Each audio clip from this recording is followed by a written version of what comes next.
but so is band, art, theater, JROTC, clubs, athletics, like the reason that these kids want to come to school every day and stay.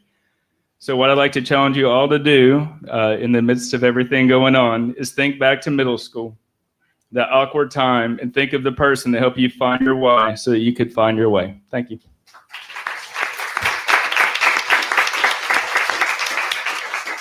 Thank you, Coach C. Can I say something about you? Go ahead. Go right ahead.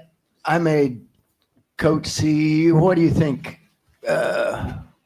50, 80 miles you had to run? Yeah, is my body mouth? No, not because. Great, great soccer player, great leadership, was a captain for our soccer team. And I knew when he came back from pharmacy to education, he'd be a great administrator. Good job, Mike. Can I say something too? I just want to say I admire Michael Horatio so much. We were in many professional development sessions together as math teachers, and he was top notch back then, and he still is. Thank you. Thanks again, Coach. Okay, our foundation updates, kids' first coupon book. LeBron, you don't know LeBron, he's been around since Moses. Hey, listen, I feel like it. Just still a great human being, great coach. So good to see you, Coach. Thank you, Joe. First of all, Michael was one of our students at Hunter Middle School. And my name is LeBron Sturkey. Beverly, come on up. I'm a retired educator here in Hampton County Schools for 31 years, teacher, coach, administrator. Been now 20 years after been retired 21 years. It's hard to believe that I see the logo Hampton County Schools and still have a heart for my great experience that I had working in Hampton County Schools. Dr. Robertson, Chairman Smith, and fellow board members. Real quickly, we're going to talk to you. As I said, I'm a 20-year board member of the Fund for Excellence. 38 years ago, Dr. Loftus established the Fund for Excellence to try to help the local schools raise funds. We all know we have all kind of money. Every school has everything they need, don't they? We know that's not true. But one of the things that the board has been doing, of course, first is the Kids First Coupon Book. This is Beverly Conway. She's a 25-year member of the Fund for Excellence staff. There's only two. As such, and Ms. Conway is going to give you one of the new books this year. These books, everybody's heard about them. Everybody knows about the Kids First Coupon Book. The one thing that we've been trying to do this year, the book, it's good for a year. You hear on TV, the sales over Labor Day or sales over Memorial Day. These coupons are from the local merchants. We have had in the paper, if you hadn't seen the Sunday paper, we've had a list of all the sample savings. You get your $15 back. We thank the local merchants because they are giving coupons out to help support public education and help support Hampton County schools. But that's not the reason to buy a coupon book. The reason to buy a coupon book is because the local elementary school gets $10 of the $15. It costs us $1.60 now to print this book after COVID with all the costs. That's 66 2/3%. I challenge anyone in this room to show me a fundraiser for schools that gives that percentage. We asked the coordinators, they're not out there. And so the reason to buy a coupon book, and we've been promoting this year, is to support the local elementary schools, for help them to raise necessary funds. We already have one school this year is probably going to we're going to write them a check for $15,000 for the coupon books that they have sold. Several are going to get checks for $10,000 because $10 of that 15 goes to the local elementary school. One of the things we're proud of this year, we've developed a QR code. It's the Kids First QR code. All of us remember the day we went door to door and we had our little piece of paper and we were selling wrapping paper or cookie dough or World's Chocolate Finest. I'm here to tell you World's Chocolate Finest this year instead of last year was $50. That box is now $80. So some schools have said, we're not going to do that. One of the things we want to do as Fund for Excellence is continue, and again, I'm just a temporary, I've been a board member, that's all my role is. I'm not paid, I just want to support Hampton County Schools. But we're going to be writing these checks at the end of the sale next week. We've given out new incentives this year. One of the cool ones we have to sell just 2 books. Most of you have heard of the Little Debbie Hampton County Fair. If a child sells 2 coupon books this year, we've got a free exclusive night on Thursday before the fair starts for that child and their 2 adults to ride all the rides and get a Coca-Cola, Dr. Pepper Coca-Cola product. We really appreciate the Parks and Recreation, Karen Shostak, and Mayor Womp for this. This is going to be a cool thing. It's exclusive for these students who sold just 2 books. We've got drawings this year for 4 tickets to the Tennessee Vandy game, 4 tickets to the Titans New Orleans Saints game. We've got tickets to Atlanta Braves next year because they're not going to make the playoffs this year, folks. So it's not going to happen this year. We also have 2 drawings from the local Chick-fil-A owners for a Chick-fil-A meal for an entire year. That's a $600 value. The Chick-fil-A owners have committed to us for 2 of these. Plus, we have other drawings for the students that sell 5. We're excited to try to help the schools make money. And again, this book is not the reason to buy a Kids First coupon book. It's to help the local elementary schools. I will close with that. Again, you may be getting an email soon. There's 6,000 employees in this system. The more books we sell, you can designate with this QR code.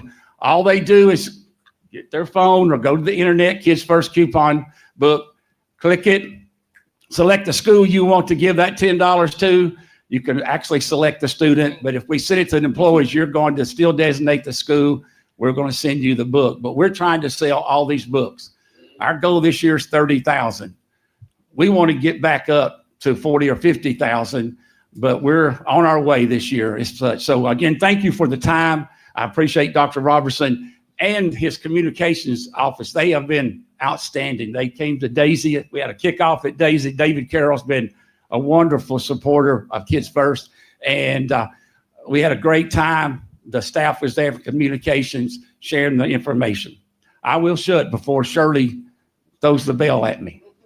Thank y'all so much again for supporting Kids First. The other thing quickly, we do 2 things. We give grants to the teachers. They're actually now applying for $1,000 grants. We're going to give 30 $1,000 grants from our golf tournament that we do in the spring at Bear Trace. Then also we have athletic grants that we'll be giving out a large portion of money from our USAC fund. So we're trying to really help support the local schools, not only the elementary school with the Kids First coupon book, but the athletic programs and the teachers in the school system. Any questions? Rhonda, got Yes, a lot of people that want to say something here, so don't go anywhere. Can you still hit the golf ball? Still Yeah, if this rotator cuff would cooperate, it's a. But yeah, no, I love my golf. As you get old, Joe, you know there's one thing: can't play pickleball, can't play tennis anymore. God's been good though. Thank you for all you do, Miss Jones. I just want to say, Mr. Sturkey, you Yes. stole my shine because I have my QR code right here. Atta girl, Because I have a handsome little boy at Battle Academy who is selling books, atta girl. I was there and today. he want them Braves tickets. Hey, baby, I was he there plays at battle. baseball. I was there at battle today. So Thank if you. anyone would like to buy a coupon book, I have a QR code ready Okay. for you to just come up and access. And And I called first dibs since all the other board parents was supposed to be being quiet. Thank you, Ms. Jones. Yeah, we are excited about this QR code. We've sold, again, the parents can still take their order forms, but this QR code can be sent out to all of their acquaintances. We didn't publicize it, so you'll see this question was asked, why didn't we send it Chattanooga wide? The problem is it costs $6 to mail a coupon book. Well, that's more, we only make $3 and a few cents of the $5 because we got to pay for the book. So again, it's gone through the schools, but they can call the elementary school. They'll be more than glad to give you that code, and you designate that school, designate that student. We've given crop charms, airheads, keychain backpack keychains, all kind of cool little things, friendship bracelets Plus, there's 10, 20, 30, 40, 50 book levels, but that 2 book level gets them to the county fair. Thank you, Ms. Jones. Okay, don't go anywhere just yet. Yes, sir. And Mr. Sturkey and I have a little bit of a background, but we do, don't we, Gary? all the time you give, I just really appreciate it. The number of hours in that. And yes, he hits the golf ball, I think about 3 times a week still. Not lately. But I will say this, Mr. Sturkey was my first year teaching mentor at Eastridge Junior High. Amen. And in 1982, and led me to the Lord that year. Amen. God's good. Amen. It was. Amen. Steve Slade. Steve. Yeah, Yes, sir. don't let that gray hair fool you. Yeah. Way back in the 70s, when I was playing softball with, I hate to say this, but it was Frosty Mugg. When we needed a shortstop, we called LeBron, and the boy could play some ball. I'm just telling you. Had a lot of fun, didn't we, Steve? Yeah, we did. Those days are gone too. Yes, they are. Ron, again, thank you. Yes, sir. Thank you Yes, for I your work. appreciate it. And everybody in the house needs to buy a coupon book. And Well, don't tell them, but they're not going to get out if they don't. No. well, I think Caritza said she's going to be standing Atta at the girl. door over there. Yes, yes, ma'am. Go. Yes. Thank y'all. Appreciate Dr. Wait, Robertson. one And more. I'll just say, Oh, yes, and ma'am. my daughters were privileged to attend Hunter Middle School while you were principal there, and opened it up. And every time I passed LeBron Sturkey Road, I think of you. So, Well, thank you at so Hunter much. Middle.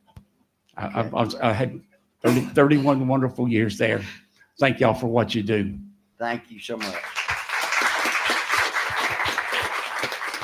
Okay, we've got some exemplars of excellence. Dr. Robertson, I believe you're going to take care of this for us. Well, just kind of give a little background. We have 2 student board members that will be non-voting members, but active participants in the board and the work ahead. We've had this in the past. Mr. Smith and I were talking about years past and trying to figure out when it went away. But we're excited to bring this back. And these 2 were voted on by the Student Leadership Council that we started last year. They both served on that as juniors and were selected by their peers this year to be the 2 representatives. So I'm going to ask Angie Cass to come forward, and also Donnie Mullins to come forward at this moment, and ask Ms. Cass if she would do a proper introduction for Ryan Jenkins, and then for Donnie Mullins to do a proper introduction for our second board member, Star Saeed. Good evening, Chairman Smith, distinguished board members, Dr. Robertson. I'm honored to stand before you tonight to present a young man who I feel absolutely certain will be an invaluable asset to your group this year. Many of you have met him already. Many of you know him. Many of you have had the privilege of having him serve on a campaign that you have run. He is already, at the young age of 18, a legend in the Soddy Daisy community, and we are very proud of the work that he does for us. I do want to pause for a moment to just reflect on something with Ryan in mind. High school is a time where students are able to explore things, explore courses, explore extracurriculars, athletics, whatever drives their passion. In that time, it is our sincere hope that we inspire them in the next steps of their journey, whatever that may be. Every once in a while, a principal is able to meet a student that what we all refer to as an old soul. Ryan displayed a picture on his Facebook page a few months ago of him at the age of 9 years old meeting his first elected representative for the state level. He's had that passion since he was a very young man, and he is determined to make a career in the political arena.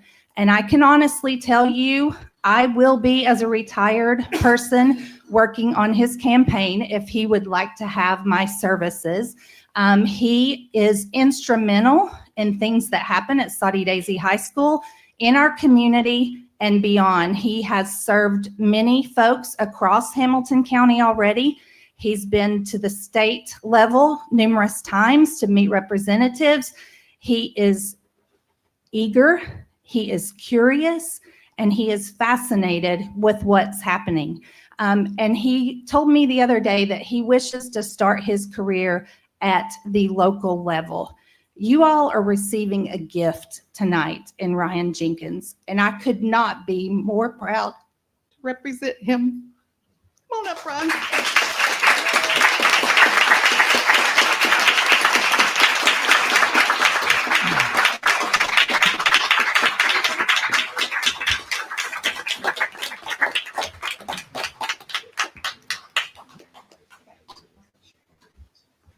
Let's go star and then a picture.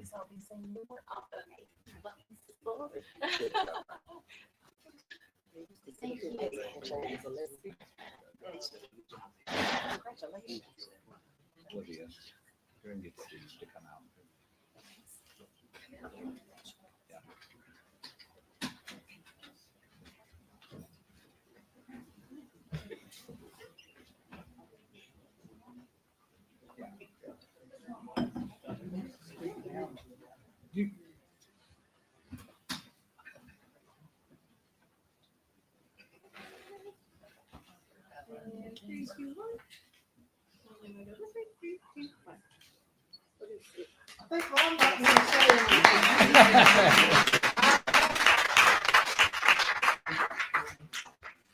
I just want to say how much I appreciate that you all truly value having direct access to student voice. And I do want to take time and address the students of Hamilton County and those who selected me and just say how I take this role very seriously. And it's a true honor to be able to serve in this capacity. I want to say thank you again to all of you guys, the superintendent, deputy superintendent, Miss Cass, and my family who's helped me make all this possible. So I'm excited and I'm optimistic. Ryan, you have a new seat. You don't sit back there anymore. You have to sit up here. Okay. Dr. Robertson? Yeah, I asked Donnie Mullins to introduce our second member, Ms. Star Said. Yeah, I'm going to ask Star if she'll just come on up. We'll go ahead and do that. You just stop by Dr. Robertson first. You join me. So Chairman Smith, Dr. Robertson, I'm honored to stand next to Star. I think when I think of her, when somebody asks me to describe her, I think of leader. I think she is exactly what her name says she is, and what she will be. She will be a star. She already is. She was on my very first student advisory council as a principal at Ottawa High School, so we knew there were great things ahead for her. And I think it speaks volumes that her peers would vote her into this role. I think what you're going to get is somebody that's dedicated, somebody that is an advocate for others, and somebody that leads with her heart. So congratulations, Star.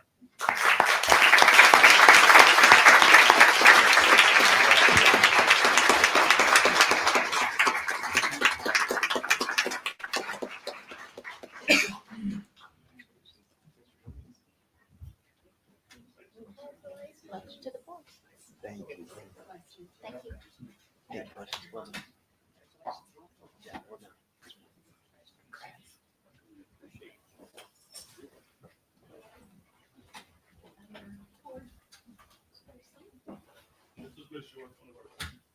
Thank you.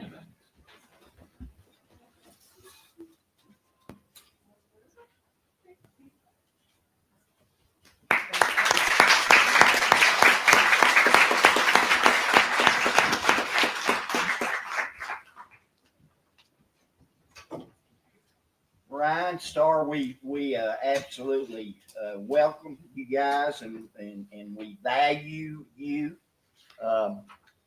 You have a light there, I believe, that if you have something to say, you push that light.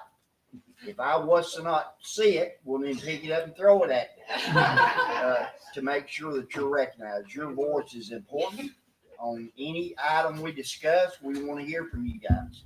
So you absolutely weigh in. Do not let me miss you. That's vitally important. So we're so glad you're here. Dr. Robertson and I were talking about when I first came on board over a decade ago now, we had a representative and it kind of fell off because the representative didn't come. So my marching orders to you two guys, you gotta be here because we need you and we need to hear from you. So welcome. We're so very glad to have both of you guys.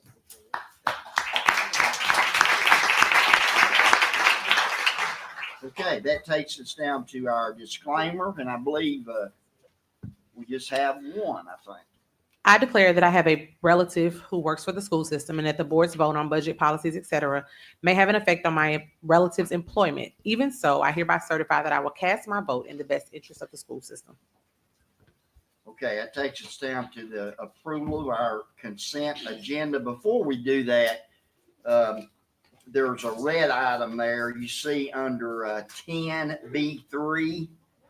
Do you guys see that? Maybe it's just red on my copy. No, it's red. Okay. CCA property encroachment.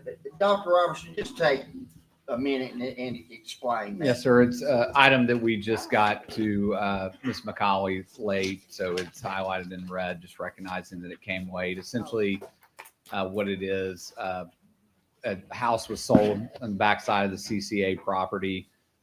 Once it was sold through the survey, recognized that basically a stone porch was jutted into the hillside, which is part of our property. So this is basically an agreement for the new homeowner to purchase at market rate a small piece of land. I think it's like 530 square feet. So it's a very minimal piece of property, one that we couldn't use because it's into a hillside. And it's a nominal amount, but that's why it's in red and that's what it's asking to approve. Okay. Okay, thank you. Thank you for that clarification. Do you have a question about that, Ms. Jackie? No, that was me. I was saying, so right here it says 890. Is that what you're talking about? Yes. Okay. Okay, with that, I will ask for a motion to approve the consent agenda. Move to approve. I have a motion to approve. Do I have a second? Second. I have a second, okay? Any items to be pulled?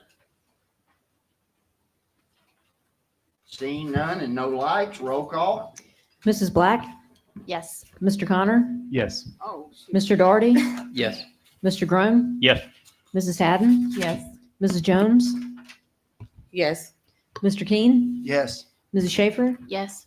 Mr. Slater, Yes. Ms. Thomas, No. Chairman Smith. Yes. Okay, that takes us down to board matters, and I'm going to recognize Mr. Connor because he brought this MOU. So, Mr. Connor, if you would speak to this. Smith, item 10, Did I- administrative. What's the name? Item 10. Yeah, administrative matters. I'm just getting ahead of myself. Thank you, and those are so important. I must be in a hurry to go get to the ball game. Yes, I don't know. Excuse me. Zach Brown, thank you.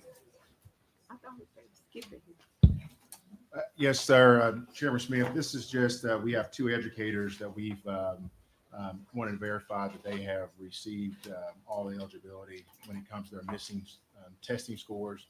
I brought this to you, I believe, maybe 2 months ago for where we had a significant number of educators receiving tenure. These are two remaining educators that I'd like to recommend that reinstate their tenure. Okay. Any questions, comments? Seeing none, motion to approve. Motion to approve. Second. Questions, comments? Roll call. Mrs. Black, Yes. Mr. Connor, Yes. Mr. Doherty, Yes. Mr. Groan, Yes. Mrs. Haddon, Yes. Mrs. Jones, Yes. Mr. Keen, Yes. Mrs. Schaefer, Yes. Mr. Slater, Yes. Ms. Thomas, Yes. Chairman Smith. Yes. 2026 benefits premiums. Yes, sir. This is just, if you recall back to our FY26 budget, we discussed all of the employee benefits adjustments that was made and approved by this board. This is just to be very transparent on where we're at with our benefit premiums, our retiree premiums, We'll need this to be approved so we can start our open enrollment on October 1st. So I need a motion to approve. Motion to approve. Second. Motion and a second. Roll call, please. Mrs. Black, Yes. Mr. Connor, Yes. Mr. Doherty, Yes. Mr. Groan, Yes. Mrs. Haddon, Yes. Mrs. Jones, Yes. Mr. King, Yes. Mrs. Schaefer, Yes. Mr. Slater, Yes. Ms. Thomas, Chairman Smith. Yes. MOU updates for 2026. Yes, sir. With that approval from the board with our benefits changes, this is just making sure that we're in compliance with our collaborative conferencing, going over the change and make sure it's very transparent to our employees when it comes to insurance coverage, spousal surcharge, event attendance, workday clarification, return to work, and the paid parental leave. We're all in agreement with our collaborative partner that this is indeed good for our employees. Okay, I have Ms. Jones. That's Gary, Yeah, actually. that's me. That's true. So Need a, my question is to you, we need a motion and a second, right? To approve, to discuss. That's correct. okay, We need a motion to approve. motion to approve with question. Second. We got a second. Now, go ahead. So these benefit premiums, does this include a topic we're going to discuss probably at the policy meeting with regards to teachers that have been suspended holding on to their insurance or being placed in? So explain that to me where that falls in on this. Yes, sir. That will be a separate matter. That's something we can continue to discuss, but this is just when we think about our normal health insurance premiums, benefits, but that's a separate topic. All right. Just wanted to make sure of that. Thank you. Anyone else? Okay, roll call. Mrs. Black, Yes. Mr. Connor, Yes. Mr. Doherty, Yes. Mr. Groan, Yes. Mrs. Haddon, Yes. Mrs. Jones, Yes. Mr. King, Yes. Mrs. Schaefer, Yes. Mr. Slater, Yes. Mrs. Thomas, Yes. Chairman Smith. Yes. Salary scale, master step. Yes, sir. In front of you, this is, state of Tennessee requires us to have a minimum salary. And so we were notified by the state that our minimum salary for our master zero was under where it needed to be. And so this is to make that adjustment for our master zero personnel. You can see that that's going to, in the memo, about 30,000 to adjust. All our other categories will well exceed the minimums, but I will state that this will be something we'll monitor going into FY27 to make sure that we are not just meeting, but exceeding salaries, state of Tennessee. Okay. Any other? Roll call. Mrs. Black. Yes. Wait, did we have a motion? We have a motion. Sorry, We I didn't don't have know that we had a motion. motion. Motion to approve. I'll second Ms. Black's motion. Roll call. Mrs. Black, Yes. Mr. Connor, Yes. Mr. Doherty, Yes. Mr. Groan, Yes. Mrs. Haddon, Yes. Mrs. Jones, Yes. Mr. King, Yes. Mrs. Schaefer, Yes. Mr. Slater, Yes. Ms. Thomas, Yes. Chairman Smith. Yes. I'll make sure I can get this right this time. I need a motion to approve bond fund for capital projects fiscal year 26. Need a I'll motion to approve? I'll make a motion. Need a second? Any questions, comments? Ms. Schaefer?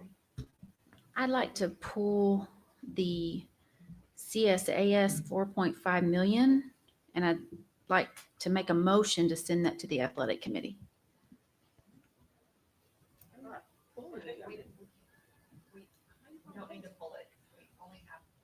Yes. The way Mr. Chairman, the way I'm interpreting that motion is that there's a list attached to this item. Ms. Schaefer, correct me if I'm wrong. My understanding is that you want to pull that item from this list and refer it to the athletic committee. That's correct. Okay. For the record, which number is this on this list? It is number, well, there's 2 4s. It's Well, because yeah, it's in you're right. District 4, so One. Yes. it's the second 4. Okay, got it. Thank you. right, so we're clear. There's been a motion to approve the bond capital projects. Ms. Schaefer is making a motion to amend this list to pull the CSAS item and to refer it to the athletic committee. Did I get that right, Ms. Schaefer? That's correct. Okay, I don't think I heard a second on her motion. Second. Okay, so, Now discussion. Is the discussion? yes. Oh. Go ahead, Mr. Gary, Miss Jones. Says Gary over here, Miss Jones. Mrs. Jones. It's a song for that, y'all know. No, my question, I guess, is kind of the rationale for that, because I mean, it is athletic based, but also there's a gym floor on here. I mean, there's other things that are athletic based. Are we going to pull everything that's athletic and move it over to athletics committee, or we're just pulling the CSAS turf? It's the amount of money that it is, and we don't have a lot of explanation on this project. That's the reason, just to discuss the project a little bit further. Okay, well then, I want to pull the whole list in because I don't know a lot of this stuff on here. I mean, I'm just saying, Okay. Mr. King? Are we ignoring that? That's a secondary motion. Point of procedure, she made a secondary Correct, motion Zach. that we have to vote for before we can continue with the Because first I'm motion. confused. What are you? I mean, we have a There's facilities discussion committee and on an the athletic committee, motion so- to amend is where I think we are procedurally. But Ms. Jones is ready, is debating the motion, as I understand where we are. That's where we are. Okay. That's where we are. So is this Michael- would be you, right? So just to be clear, pulling of the item is to find out a clearer thing, or because when you send it to the athletic, they aren't the ones that deal with the budget and that. What's the purpose of sending it to the athletic? Maybe it should be facilities then. Yeah, it would go to the facility committee. Athletics can be involved, but Jim, go ahead, Dr. Roberts. Yeah, if you remember, this came to the facilities committee the last time that we met. I can't remember that exact date. This list came and this item was on there. It is a bit bigger number, right, than anything we've done. The reason it's a bigger number, CSAS, if you've ever been to that that school, it's an old stadium. It's got a retaining wall that has old bleachers, the old changing facilities underneath the bleachers. And then it's a soccer field with a baseball field and a softball field all in the same place, right? And so the $4.5 million is not only for resurfacing that field, but they're going to have to tear out those bleachers, because the bleachers are the bottom of it. Actually, we don't even allow anyone in it anymore out of safety reasons. So they're having to tear those bleachers down. In the course of that, ensure that retaining wall is solid, right? And then the rest of it goes to resurfacing that entire field so that they can play baseball, softball, soccer, lacrosse. They don't have a football team, but it is a larger field. Plus, you throw in, the retaining wall and the bleachers is what makes it more than other athletic facilities. Mr. Conn. Thanks, Chair. Dr. Robertson answered most of my questions. I was going to point out, as you mentioned, that it is officially condemned, that they're not actually allowed in there at all. Was what I was The bottom told. of it. Okay. Yeah. I don't think it's officially. It's just we've made the decision. And this, you've been down there. You've seen it. Yeah. I have some constituents that have asked me to go see it. Obviously everybody knows CSAS has students from across all districts. This field will also be utilized for the school, for K through 12, for physical education daily. So this is a needed thing that we are in line with the new educational laws that we have to do X amount of physical activity a day, play that's not PE. And this is something that we've done at other places, including Howard School has a new turf field. It's something that we're moving towards in most of ours for the longevity of fields. And it should, if I'm not mistaken, become a cost saver in the first few years without having to buy grass seed, watering it, mowing it, paying somebody to do that. I'm in line on all this. Yeah, I mean, I think it none of this is necessarily a cost saver. I think it's a wise investment, just like we have done in other athletic fields of putting in the turf for community use, for things like you said. That I should have provided this context as well. That it's not just 4.5. You also see on there's 500,000 that's set aside from hotel motel tax that Mayor Wamp has specifically put towards this purpose that aligns with the community use of athletic facilities and more spaces for youth sports. And if I'm not mistaken, I think this is already on the commission agenda for Wednesday. You took my point again. That was the next comment, is that it's not just for our students, it's also for community use that we could potentially get revenue from. Yes. So, okay. So there's a lot of items that come back to us on this. Thank you. Just as a point of reference for just the football field that we just did at East Hamilton, for example. What did we pay for that? We budget somewhere between $1 to $1.2 million. It ranges, of course. You put some can't remember the technical term, contingencies in there because we have run into some issues of like dirt issues, additional costs that we weren't aware of. But if you think about the size of a baseball field and a football field together, that's what we're talking about here, which obviously makes it.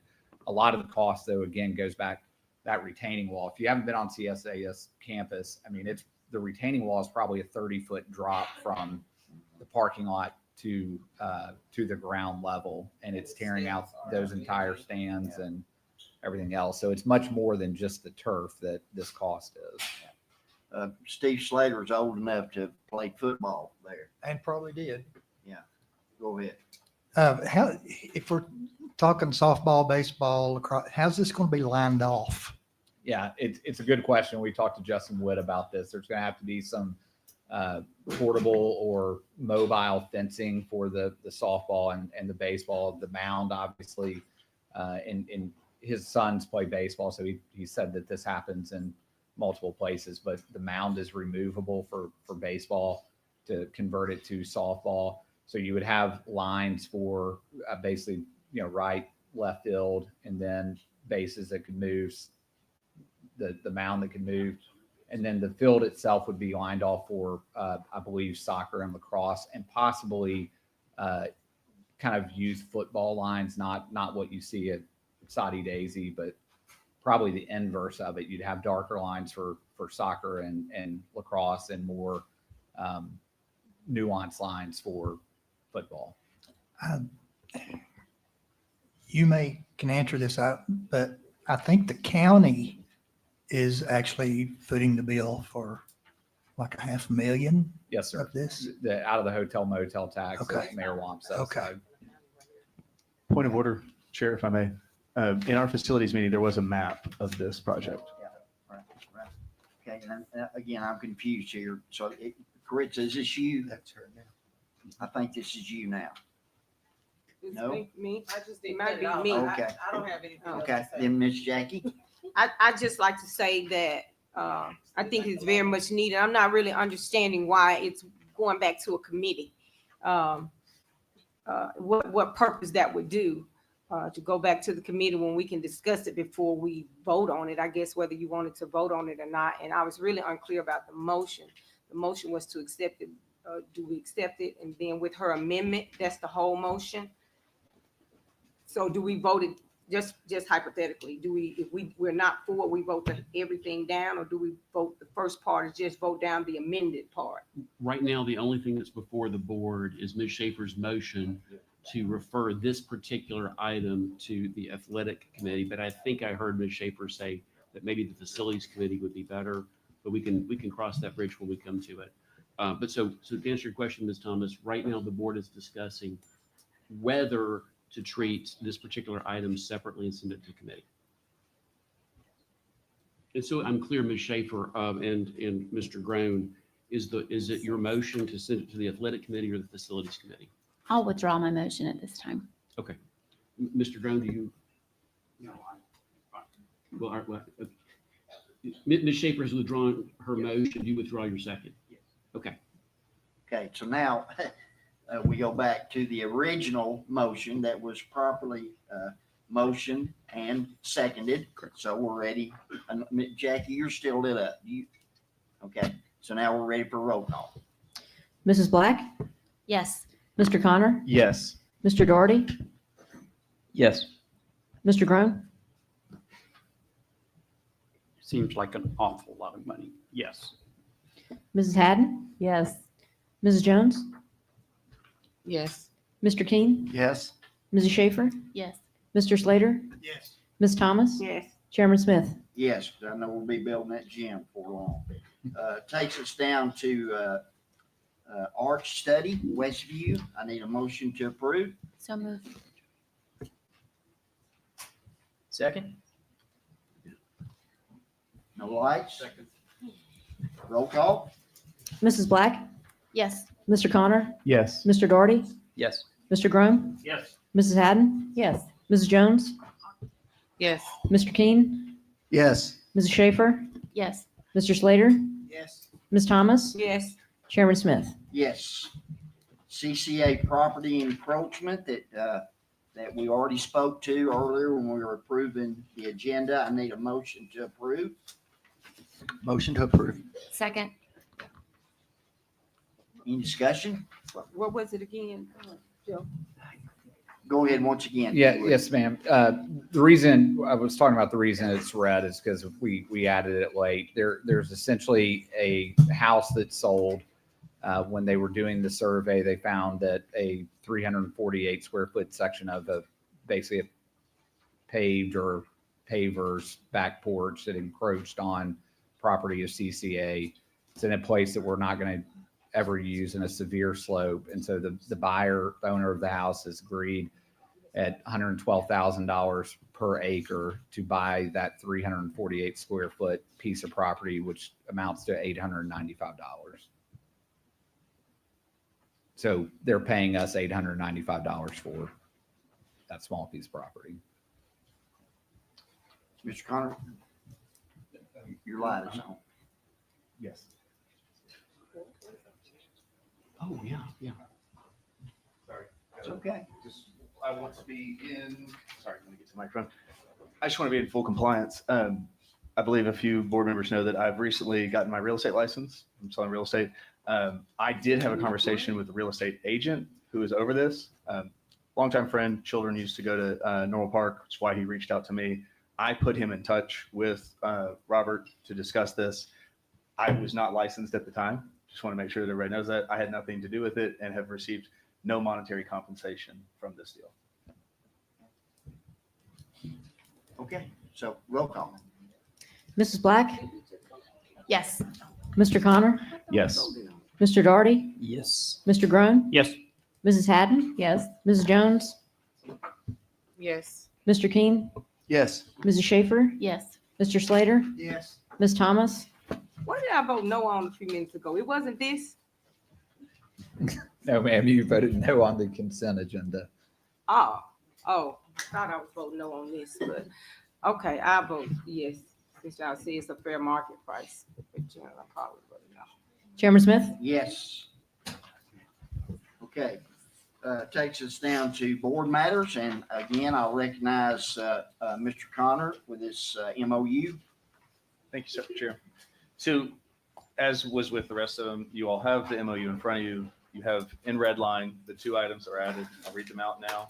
All Centerstone employees will be background checked through Hamilton County Schools or Hamilton County Schools approved methods, noting the conversation line that was had at last month's meeting.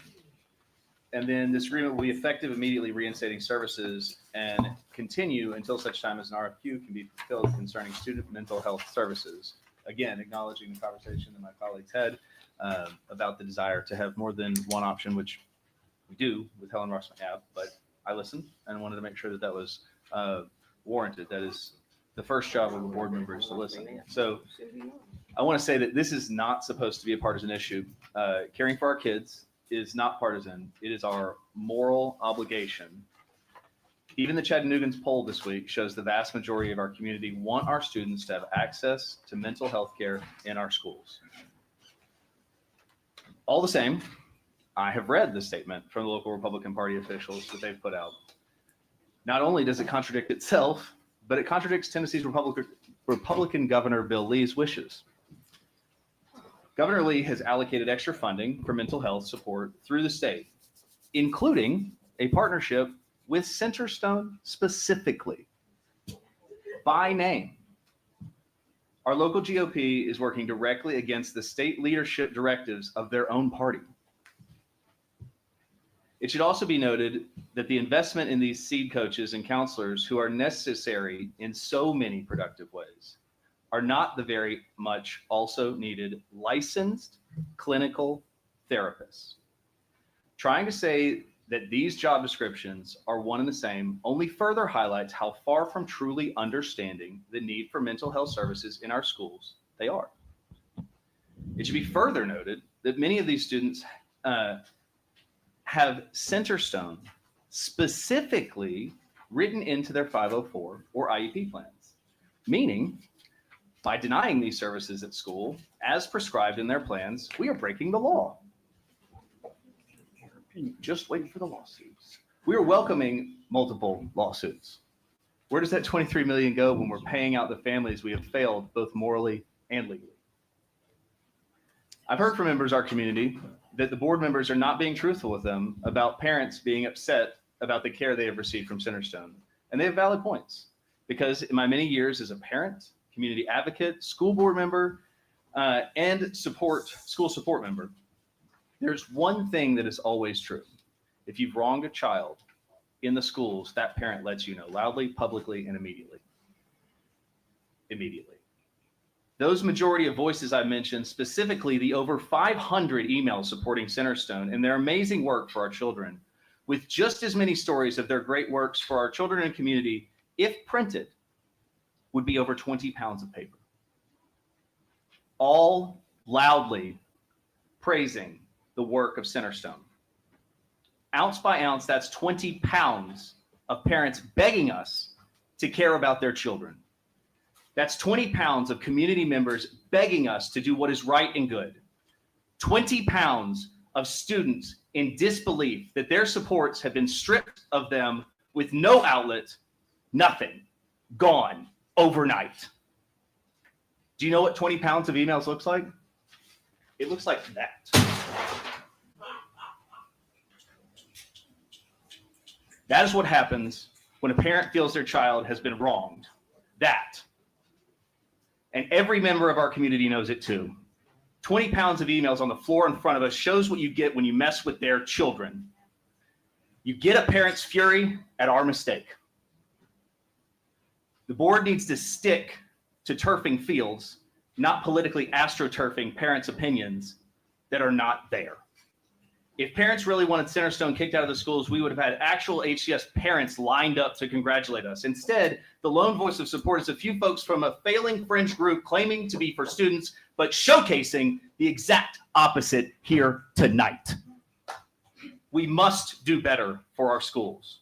We must do better for our community.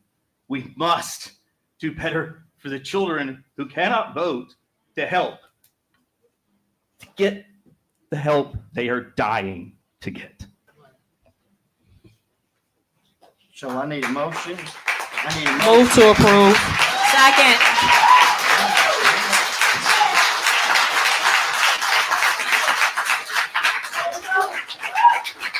Order, please.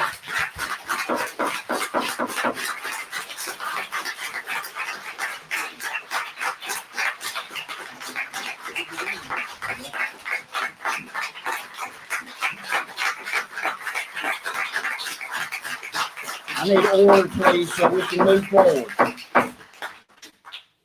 I need a motion to approve. Move to approve. I got a Second. motion to approve. I need a second. Second. Okay, discussion? Ms. Schaefer? With all respect to my fellow board member, this board has already spoken on this matter. And I'd make a motion to move this to the table. Second. So I have a motion to table this MOU and properly seconded. I've had a couple of hiccups, so I want to make sure I don't have another one. Did we finish the What, first motion excuse first? me, please. Excuse me. I've had a motion to table the original motion and properly seconded.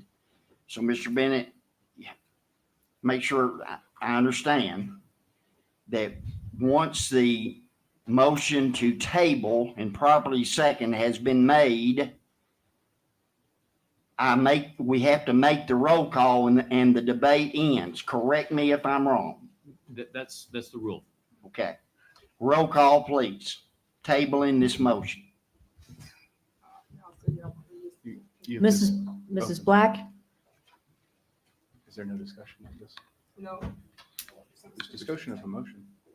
What's the motion? To table? and this is a vote on the motion to table. That's right. To be Mr. Chairman, clear. Debate ends. Mr. Chairman, to clarify, motion to table is supposed to be non-debatable.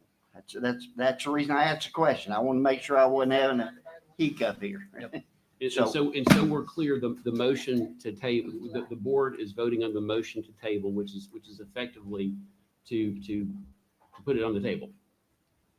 Okay, so roll call.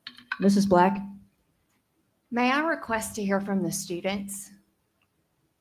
The debate has ended.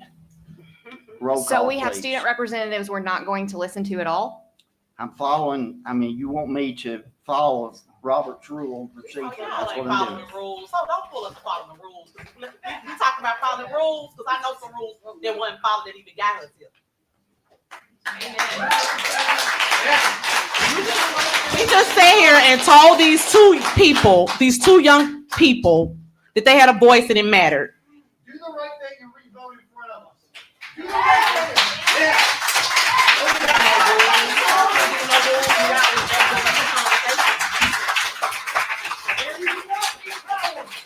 I'm asking for a roll call on the appropriately motion table this original motion, please. Mrs. Black, No.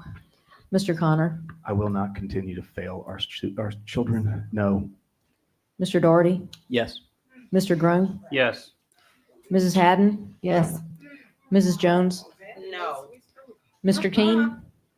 So I will make a statement for a minute. So we asked after the last meeting, we asked our superintendent to come up with a, Mr. Grown, Mr. King, I'm gonna interrupt you. This All right. is a vote now. All debate is ended. no, it's no debate. No, it's I'm hoping to see Comment, the roll RFP from call. the superintendent. So mine would be yes. Mrs. Schaefer, Yes. Mr. Slater, Yes. Ms. Thomas, No. Chairman Smith, Yes. 7-4. Motion to table carries. We just get to talk about it next month. Okay, this takes us down to information only. We have some Mr. Chairman, events Mr. coming Chairman. up Monday. You added me. Mr. Chairman, item B, Felice Haddon's exceptional ed staffing. Thank you. What? If you'll remember, They added her thing. if you'll remember during our work session, we added staffing and budget that Ms. Felice had asked for. Thank you for keeping me on task once again. Go ahead. Okay, first I want to remind you that I'm a former Hamilton County School exceptional education teacher who passionately advocated for, I Quiet, think people please. need to be removed if they're going to continue to interrupt because I can't, I mean, we shouldn't be. shown them any respect tonight by even listening, by even debating. Vote in front of them. Listen. Felice has the floor, and if I have to, I will ask security to have you removed. Shame, remove me, shame on you all. Dismiss her, please. Thank you.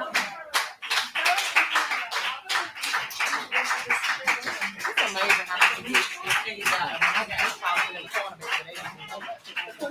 on your hands! Blood on your hands! All of you! I swear to God. So stupid. Yes, ma'am. Miss Hayden, you're recognized.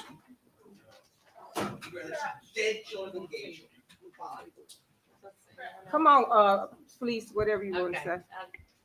Let's go. Okay, I'll start over. I just can't do it. Go ahead, Miss Hayden. Okay. First, I want to remind you that I was a former exceptional education teacher, and I passionately advocated for the exceptional education teachers back in January and through the budget season. So here are my comments. Hamilton County's decision to allocate exceptional education staffing based on head count rather than student needs has created a crisis. Caseloads are at record highs across the county. Teachers and assistants are leaving just a month after school started under these new ratios. And students with the most significant needs are losing legally required services. IDS classes now have around 20 students with just one teacher and one assistant. Our exceptional education teachers are leaving in droves, and I'm hearing this from across the district, because these ratios make the job impossible. Entire classrooms are in survival mode. You can't fix this with bonuses or quick hires. We are losing experienced educators because we've made the job physically and emotionally impossible. Once they leave, they take years of expertise and relationships with them. Hamilton County must base staffing on student needs, not head count.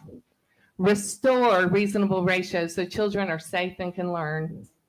Provide planning time and support so teachers can actually do their jobs. And the question is, will we act now before more students lose critical services or more educators walk away? And I know we are currently hiring quite a few exceptional education teachers, if there's anyone out there interested.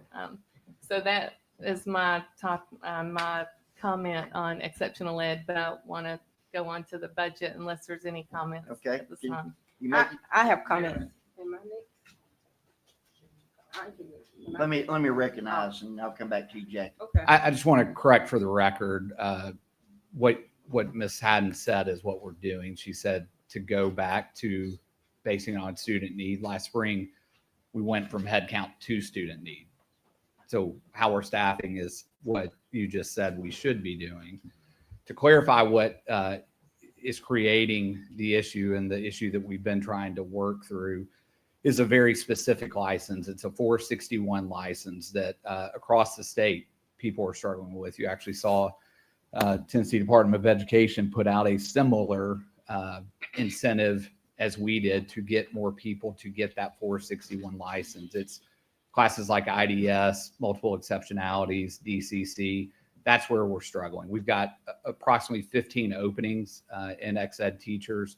The issue is that kids don't come in these boxes of 10, right? And we have committed as a district, and we talked about this last spring, that if a parent wanted to stay in their zone school, that we were going to work through that. We're currently looking for about 6 teachers with the 461 license. What the incentive is to encourage people that don't have the 461 license to go into one of these classes and then take the necessary coursework to get the 461. And so just to clarify, the number of vacancies that we have is typically what we have. If you heard me say this last year, we could post 30 exceptional ed positions right now. And specifically with the 461, as of 2 weeks ago, we had 0 applicants. Correct. 0. And so what we're dealing with is a lack of eligible employees, internally or externally, that are willing to do it. And so the incentive is to encourage people to move that in that direction. I again say this all the time, and I applaud Dr. Brown, his staff, for what they do. We have stayed ahead of the curve not only in hiring regular ed, but also exceptional ed teachers. But we are pulling every single lever that we can to make sure we can hire the best and retain the best. With this 461 license, it's becoming incredibly hard. And so we're trying to be innovative in terms of getting people into these positions. And I want to be clear, this keeps coming up about like, where are we coming up with the money for this? We have 15 vacancies right now. We also did a conservative approach to our Title II, because if you remember at the beginning of the school year, we had to hold on some of the Title II because the federal government pressed pause on it. Title II money can be used for this. And so this isn't something that's unique to Hamilton County, and it is not in something that's coming out of the way that we changed. We were in head counts. Now we're based on student needs. Okay, all right. I'll come back to you in just a second. Miss Jackie, your light's on. I was just I want clarification what the purpose of is the purpose for Lisa to just notify us of the vacancies that's happening? What's the purpose of the discussion? I guess that was kind of my question, because I think for me, it's operational. I think that's something they need to work out, unless it's a policy that we're trying to change. We've already gone over the budget. I just was trying to get clarification of, were you just notifying us that there's a special ed vacancies in schools, or what was your purpose? Okay, I'll say this. I taught in Hamilton County Schools 20 years. The last 5 years were exceptional education. This year was different. I know we had the budget cut, but I know we didn't do it because of budgeting reasons, but there was a huge backlash. If you remember, all the parents and families and teachers showing up, trying to fight for their same placements in exceptional education. And I know one school, my district school, was notified in January that 7 of their personnel would no longer be there the next year.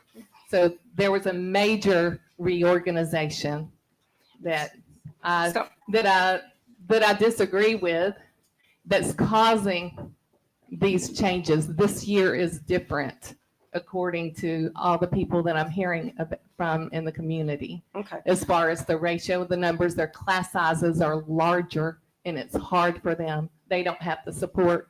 And I know, some specific accounts, but I don't want to call people out. But this is different. Can I finish, please? That I just wanted to clearly understand, and I understand you said you worked in special ed for the last 5 years, and you know the importance. I too think special ed is very much important, and children should be served. Because I'm just thinking about what you just said, working in special ed, you should also know that a lot of special ed students need mental health services more than anything. And so I think us keep debating this about what's needed for special ed students, and there's a vacancy. We can't do anything if there's no one to teach. But I think for me, let Dr. Robertson, Dr. Sonia Stewart, and whomever else is responsible, Dr. Brown, they got DRs in front of their name, responsible for determining and how that problem is going to be solved, because we can't solve it off of a policy, is what I'm saying. So that's why I was just like, what's our purpose? Because I think special ed students need a whole lot, and I just didn't know, we're not going to revisit the budget. We're not. So I was just trying to figure out what the purpose was. Let me get Ms. Schaefer now. Okay, all right, back to you then, Ms. Fletcher. Okay. All right. Well, I just, mainly just want to, I'd love to turn back the clock if I could, but I'll move on to our next, my next topic. Real quick, my light's on. Dan, go ahead. Yeah, thank you, Chairman. Dr. Person, I wonder if it would be worthwhile to maybe at the next board meeting, we get an update just on where we are collectively across the county as it pertains to this specific topic. How are we staffed? What are the current numbers? Do we have more high needs? I mean, I think that might be worthwhile, because candidly, I have heard some concerns as well, primarily rooted around kids that had higher hour requirements. That's right. Who were, we went to their parents and their IEP team to say, can we move these kids to some of the specialized locations? And of course, that was a choice. So I am curious kind of how that played out and kind of where we are overall. Yeah. Ms. Haddon put in a pretty lengthy request earlier this week that we're working towards that answers a lot of the questions that you just asked. I would expect probably early next week for us to have that ready that we'll send out. And it's essentially answering all those questions, like what is supposed to be at a school from an inclusion teacher, what is supposed to be at a school for an ME class, a DCC class, assistant, so on and so forth. Also shows you the counts of students. And so hopefully early next week, we'll have that ready and be able to send it to the entire board. Okay, great. Yeah. Ms. Flex. All right, the other topic as far as staffing and all too is something that we've been asking for are, a list of positions and job descriptions. So, but something that we still have not approved, an organizational chart. I know that's something that you're supposed to do during the budget season as well, but I'm just going to read from policy 5.101, which is creation of positions and lines of authority. All existing staff positions shall be approved from year to year through the annual budget process and in accordance with an organizational plan submitted by the director of schools and approved by the board. Before any or new additional position is created, the board must specifically approve it. And then the director of schools must first present a job description and compensation, et cetera. But it just seems like this past year, even with the budget, we've been adding new positions and new names. And I know that's been what, I guess, the norm. And No, we sent you this a week and a half ago. The new one. Yeah. The new one. Okay. All right. I'm just saying during the budget season, but let's see. Something else I've noticed when we reorganize and we need to change a personnel for positions, what I know happens quite a bit or over the years is we move that person to a new position that might not be approved or might have a new name and then hire someone else. And so we end up, I just think proportionally when we're in a season where we're not getting all the grants and all, and needing to make cuts like we did this past year, I just think we need to be more prudent as far as how many positions we have. And I'll just rattle off this one report that I have, because you've seen some of the other documents that I provided where, there are a lot of positions that are in the organizational chart that were not in the budget that we approved either. And I know I explained that I actually considered, the self-funded programs and didn't include those. And I know I also removed 50 of the positions that were federal funded, but there were still 67 positions that I couldn't find budgeted. So, I just want, I guess, some reconciliation. But when you consider, let's see, we have 400 central office positions, but there were 116 positions in the organizational chart that weren't in the budget. So that makes like 512 central office positions. But there are two other categories that aren't based in schools, and those are like, they might be school serving, or bookkeepers or psychological personnel, but they're not, their home is not in one particular school or divided between a few schools. So if you add those school serving positions to the central office positions and the organizational chart, there's a total of 642.75 positions that aren't based in schools. And I just think that's a high number. I know recently the Chattanoogan posted the top salaries in theirs. And in my opinion, this is a lot, and I'll just give you the facts. We have a superintendent, a deputy superintendent, 5 community superintendent, 7 chiefs, 6 executive directors, 18 directors, 47 coordinators, 4, because I saw another one in top salaries, projects and policy administrators. And the lowest of those is 96,000. That's 88 positions, totaling close to $10 million for the top 88 positions. And there are some areas, and I won't call them out right now, but I feel like we need to focus more on educating our students in academics, supporting our teachers, regular teachers and ex-ed teachers in the classroom. And I do want to praise our administration for all the work that you do supporting the Future Ready programs. And I know we kicked that off at the Gateway today. And I think that's the best thing, the thing I'm most proud of. One of the things I'm most proud of that we do an excellent job. I mean, all of our staff.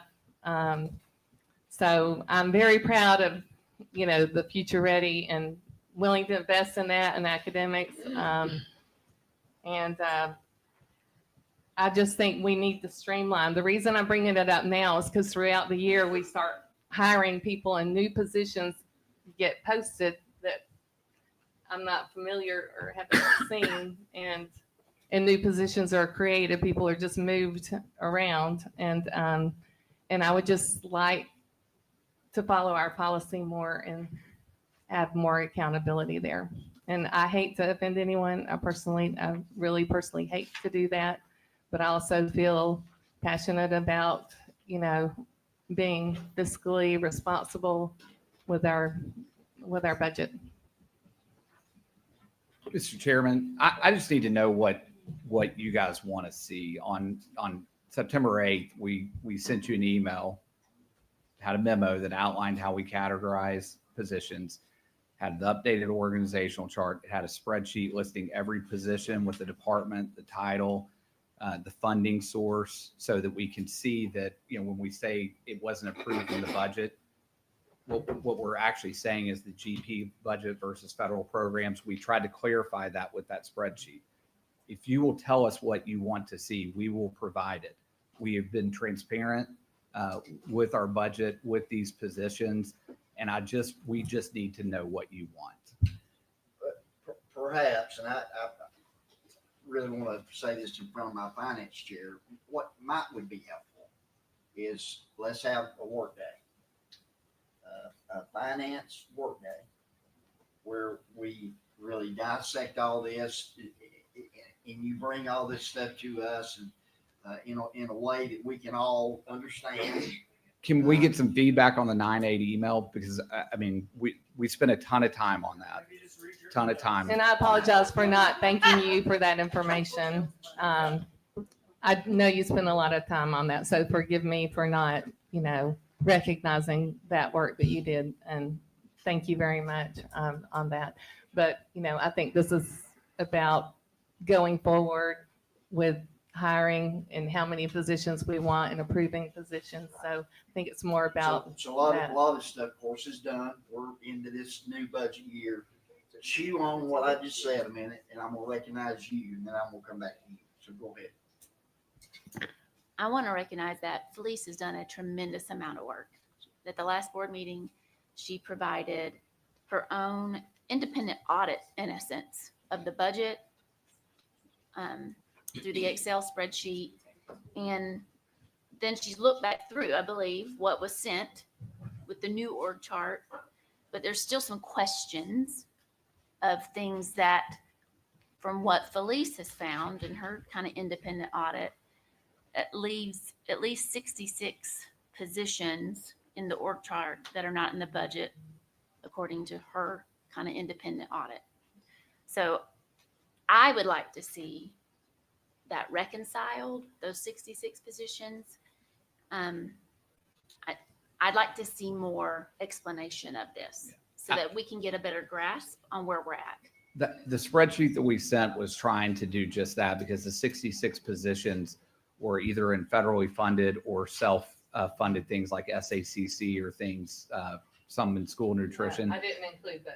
I understand, but what it would be helpful is if you would give us feedback on the 9-8 document, because that came directly If from. you only knew how many hours, I know I spent at least 60 to 80, and honestly, I haven't had hours and hours and hours to spend on the latest document yet. I that you understand. sent. I understand that, but what I'm saying is we sent that trying to address your questions with that spreadsheet that you originally came. We're happy to keep clarifying, but we've got to have feedback on what we've sent. And part of it is just how we move going forward as far as, creating new positions, and making sure, that we're aware and that we approve, because I just feel like it's time, we've grown and grown, and it's time to pare down. So part of it's just how we move going forward. Vacancies come up, just analyzing, and I think a work day would be fabulous, so we could discuss these things in detail and how we want our structure to look like, because there's a lot of things, a lot of functions I see in there seem to even duplicate some of the county functions too. But I don't want to, go into that right now. But yes, if we could have a workshop to see, what we'd like it to look like. Mr. Connor.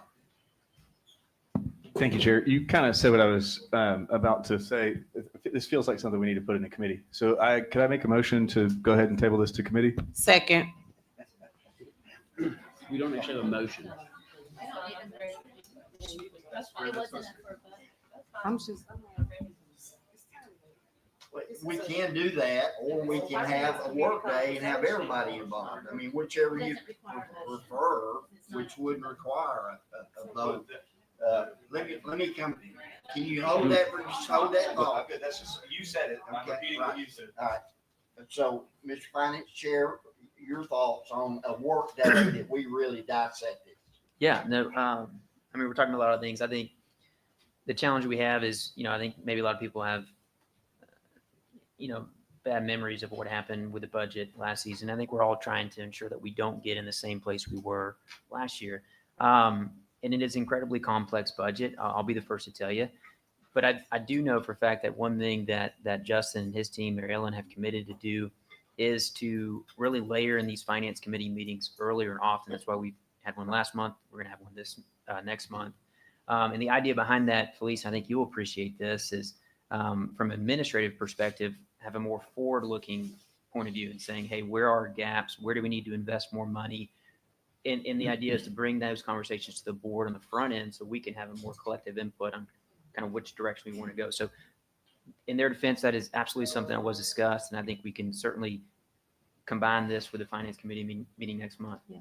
And I'll say I was prepared to speak at the finance committee meeting, but it was cut off because there was so much else. I did not even get to discuss what I came to discuss left over from the last board meeting. So I think because of the length, maybe a workshop like you suggested, dedicated to this and not all this other finance. Okay, I've got a couple other lights. Mr. King. That would be correct. I'm not. Nope. I am good, but I did still have something to say. I was actually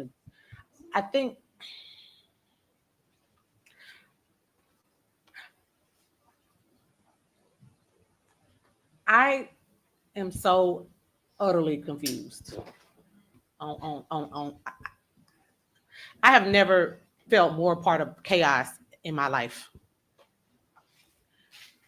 And I hate to say that because I really, somewhere deep down in my soul, have respect for everybody on this dais. But I am just so baffled at how we can have conversations about certain things and how processes go a certain way for certain things and in other ways they don't. I really don't like that because it starts to feel like I'm losing my mind, and I know that I'm not crazy. I know that. I know that I have very sane cognitive skill. And so I don't like being a part of narratives that I wasn't privy to agree to. And y'all can think about that on the way home, because those who know, when you think about it on the way home, you're going to understand what I'm saying. And I'm talking to the people on this dais. But one thing for sure is that when I put my hand on the Bible 3 4-year terms consecutively, I swore to an oath to do what was right for children and through the state of Tennessee. Through Hamilton County. And I remember the very last thing that I said, and I feel like I may have jinxed myself this last term, because I literally said, "So help me God," with so much passion, because clearly he knew what I was about to face these last 4 years. I implore upon my peers on this dais, as you drive home today, or you go through your days tomorrow and the weekend, to think about this meeting and what occurred here. Every single piece of it, from 4/29 until we leave here. Think about what happened here. Go home, process it. Every piece of it. I implore upon you all. I implore that upon you all, because although I sit here as one of you all, I also entrust the love of my life to your decisions every day. And I am very concerned about my decision to do so after today. I get one chance at this life with this one little 6-year-old boy. Just like everybody else gets their 1, 2, 3, 4, however many God bless you with. You get one time to do it and get it right. I implore upon you to think about the decisions that we are going to go forth in making this school year, that we have made and that we will go about making as a body. Think about them beyond the title, the votes. Think about them from a humanistic standpoint and what you are doing to the lives of children, adults, and the villages that they come from. Think about that, y'all.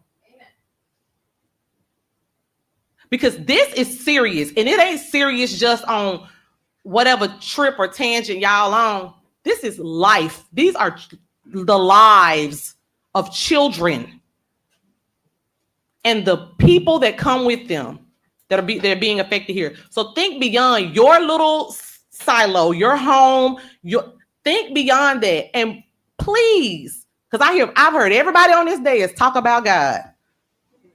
Please remember, but by the grace of God, you could be standing in any pair of shoes that you felt like you made the right decision for. Think about that.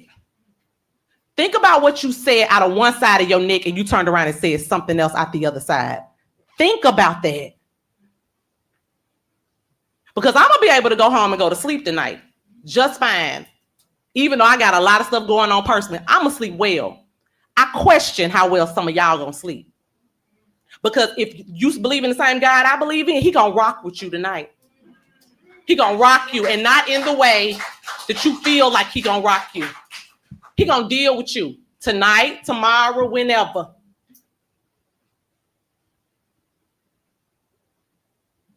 But this is heavy stuff. And I just want to go forth with saying, as it relates, this is a Bennett question. So Bennett, pay attention. Yes, ma'am. As it relates to what has happened these past 2 meetings, as it relates to Centerstone or any other mental health service being available to these children, if, God forbid, something happens and we end up having to deal with Tennessee risk management, because I done been down this path a couple of times with you, Bennett, how do I recuse myself of being a part of this body? Because when they sue us collectively, and they start naming individuals. I don't want any parts. What is my right, if I even have one, to not be a part of that when it comes down to it? Because I don't want, because that kind of stuff jeopardizes my professional. I have a legal, ethical, I don't want no parts. Sure. So, Ms. Jones, I think it's probably and I don't mean this in an argumentative way, it's a rhetorical question, because it can't happen. School board members are immune from suit under Tennessee law. I understand where you're coming from, but you don't need to worry. Do what you do, vote your conscience. and move on to the next item in the next meeting. And Tennessee law assumes that you're acting in good faith, and it protects you accordingly. So once again, thank you, Caritza. Thank you. This item was tabled and the debate ended.